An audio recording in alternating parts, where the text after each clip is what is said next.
अस्सलामुअलैकुम। Welcome to smart world पीके। मेरा नाम है शाहिद गफ़ूर और आज हमारी है एडोब फ़ोटोशॉप की क्लास नंबर 13 जिसका टाइटल है मैजिक वैन टूल। जी हाँ, पिछली क्लास में हमने डिस्कस किया था क्विक सिलेक्शन टूल को और आज की क्लास में हम डिस्कस करने वाले हैं मैजिक वैन टूल को। जैसे कि इस टूल के नाम से ही जाहिर है कि इस टूल की मदद से हम कोई जादू कर सकते हैं, तो ये हम इस क्लास में देखेंगे कि इस टूल की मदद से हम किस तरह का जादू कर सकते हैं।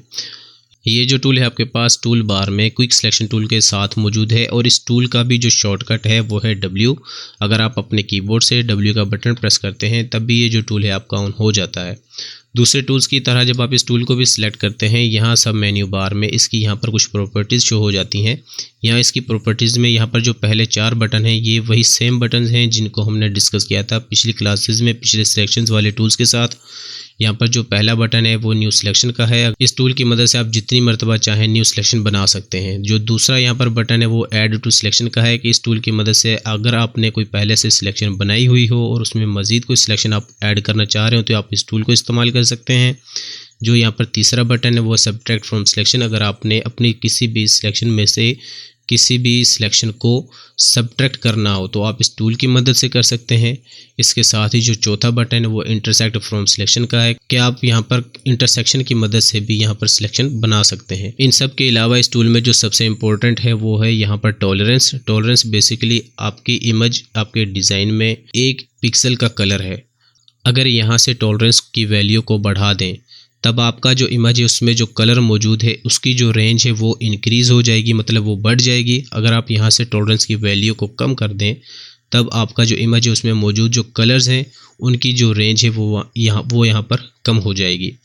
तो आप यहाँ से टॉलरेंस को अपने अकॉर्डिंग इमेजेस के हिसाब से कम या ज़्यादा कर सकते हैं। इसके अलावा यहाँ पर कुछ और भी ऑप्शंस मौजूद हैं, इनको हम इंशाल्लाह आने वाली क्लासेस में बहुत ही डिटेल्स के साथ डिस्कस करने वाले हैं। लेकिन अभी के लिए सिर्फ इतना ही कि इस टूल को हम किस तरह से इस्तेमाल कर सकते हैं। यहाँ से जब आप इस टूल को सिलेक्ट कर लेते हैं तब आपका जो माउस का कर्सर है कुछ इस तरह से चेंज हो जाता है। मैजिक वैन टूल है जो आपके पास एक जैसे कलर्स पर काम देगा। मिसाल के तौर पे जैसे कि मेरे पास यहाँ पर एक बिल्डिंग मौजूद है, इसके पीछे का जो बैकग्राउंड है वो तकरीबन एक जैसे कलर में मौजूद है। मैं इस टूल की मदद से इस कलर को बहुत ही आसानी के साथ सिलेक्ट कर सकता हूँ। मतलब ये कि आपका ये जो टूल है फ्लैट से कलर्स पे काम करेगा। अगर आपके पास मल्टीपल कलर्स हों तब आप इस टूल की मदद से जो सिलेक्शन हैं वो सही तरह से नहीं बना सकते। तो यहाँ से आप देख सकते हैं कि जैसे ही मैंने यहाँ पर सिलेक्ट किया इस कलर से रिलेटेड जो यहाँ पर इस इमेज में जहाँ जहाँ पर ये कलर मौजूद था वो यहाँ से सिलेक्ट हो चुका है। लेकिन इसके अलावा कुछ टोन्स अभी भी बाकी हैं जो अभी सिलेक्ट नहीं हुए। जो हिस्से रह गए हैं आप उनको बहुत ही आसानी के साथ यहाँ ऐड टू सिलेक्शन की मदद से भी ऐड कर सकते हैं। क्योंकि सिलेक्शन टूल की निस्बत यहाँ पर जो सिलेक्शन है बहुत ही आसानी के साथ और बहुत ही जल्द बन चुकी है। बेसिकली इस टूल की मदद से हम ये वाला मैजिक कर सकते हैं। तो यहाँ पर ये जो सिलेक्शन है मैंने बना लिया। मैं यहाँ पर इसको करूँगा इन्वर्स करने के लिए आप Ctrl+Shift+I भी प्रेस कर सकते हैं, या अगर आप सिलेक्शन बनाने के बाद राइट क्लिक करें, राइट क्लिक करने के बाद यहाँ पर आपके पास ऑप्शन मौजूद है सिलेक्ट इन्वर्स।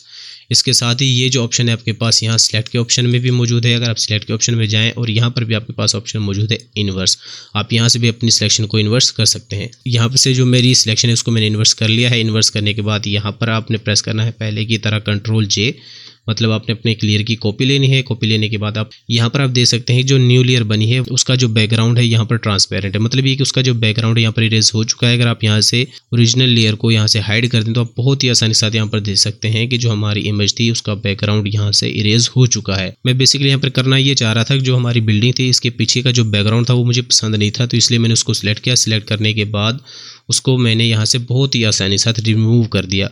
अब हमने यहाँ पर किसी भी बैकग्राउंड को पुट कर देना। आप अपनी मर्ज़ी से कोई भी फ्लैट सा कलर लगा सकते हैं या कोई स्काई का इमेज लगा सकते हैं। मैंने यहाँ पर पहले स्काई के इमेज को डाउनलोड किया हुआ है। मैं यहाँ पर कोई भी स्काई का इमेज है वो ले आता हूँ।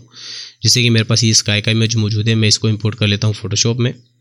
फ़ोटोशॉप में इसको इंपोर्ट करने के बाद इस वाले इमेज को मैं थोड़ा सा कर लूँगा बड़ा करने के लिए ट्रांसफॉर्म यानी कि Ctrl+T, या आप इसको ऐसे भी बड़ा कर सकते हैं। मैं इसको कुछ ज़्यादा ही बड़ा कर लेता हूँ अब ताकि ये जो इमेज है मेरे फ़ोटो के हिसाब से यहाँ पर फिट आ जाए। तो ऑलमोस्ट ये जो इमेज है स्काई का वो मेरे फ़ोटो के हिसाब से यहाँ पर फिट हो चुका है। इसको फिट करने के लिए यहाँ से मैं इसको कर देता हूँ ओके करने के बाद यहाँ से जो मेरी बिल्डिंग वाली लेयर है इसको मैं कर लेता हूँ इसकी टॉप पे, मतलब ये कि जो बिल्डिंग हमें टॉप पे नज़र आनी चाहिए। तो इस तरह से आप बहुत ही आसानी के साथ किसी भी चीज़ का जो बैकग्राउंड है उसको इरेज कर सकते हैं। यहाँ पर आपने देखा कि कितनी आसानी के साथ हमारी जो बिल्डिंग थी उसके बैकग्राउंड को हमने मैजिक वैन टूल की मदद से सिलेक्ट किया और सिलेक्ट करने के बाद दूसरे बैकग्राउंड के साथ उसको हमने यहाँ पर रिप्लेस कर दिया। तो आप इस टूल की मदद से बेसिकली ये वाला मैजिक कर सकते हैं और अपने काम को क्विक सिलेक्शन टूल की मदद से और मज़ीद तेज़ी से कर सकते हैं। इसी तरह से यहाँ पर मेरे पास एक और इमेज मौजूद है इसी तरह का, और इसमें भी जो बैकग्राउंड है तकरीबन एक जैसे कलर का है। तो यहाँ से मैं इसी टूल पर रहते हुए जैसे मैं यहाँ पर क्लिक करूँगा, क्लिक करने के बाद आप यहाँ पर देख सकते हैं कि बहुत ही जल्दी इसने ये जो एक जैसा कलर है इसको सिलेक्ट कर लिया है। अभी भी कुछ कलर्स यहाँ पर बाकी हैं जो अभी सिलेक्ट नहीं हुए, इनको आप बहुत ही आसानी के साथ एड टू सिलेक्शन के ज़रिए भी सिलेक्ट कर सकते हैं। मैं यहाँ पर शिफ्ट की बटन को प्रेस करके जो पार्ट्स रह गए उनको सिलेक्ट कर लेता हूँ। तो यहाँ पर आप देख सकते हैं कि बहुत ही आसानी के साथ इस टूल की मदद से हमने जो सिलेक्शन है वो बना ली है। पहले की तरह मैं यहाँ पे इसको करूँगा इन्वर्स करने के लिए कंट्रोल शिफ्ट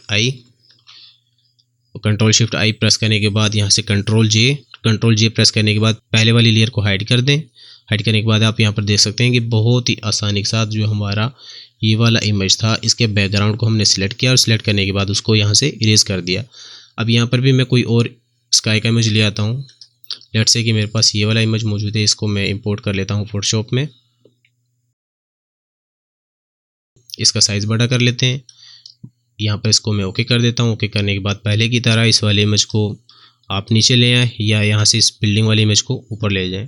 तो यहाँ पर आप देख सकते हैं कि जो स्काई का इमेज है पहले की निस्बत बहुत ज़्यादा खूबसूरत लग रहा है। तो आप इस तरह से इस टूल को इस्तेमाल कर सकते हैं। तो ये थी आज की वीडियो जिसमें हमने डिस्कस किया मैजिक वैन टूल को। आई होप सो कि आपको इस वीडियो की बहुत अच्छे से समझ आई होगी और इस टूल की भी बहुत अच्छे से समझ आई होगी कि इस टूल को हम किस तरह से इस्तेमाल कर सकते हैं। अगर आपको ये वीडियो पसंद आई हो तो लाजमन लाइक करें, कमेंट करें, शेयर करें और अगर अभी तक आपने चैनल को सब्सक्राइब नहीं किया तो सब्सक्राइब कर लें और साथ में बने हुए बेल आइकन को भी प्रेस कर दें ताकि जो लेटेस्ट वीडियोस हों उनकी नोटिफिकेशन आपको बर वक्त मिलती रहे। तो आज की वीडियो में सिर्फ इतना ही, मिलते हैं इंशाल्लाह नेक्स्ट वीडियो में।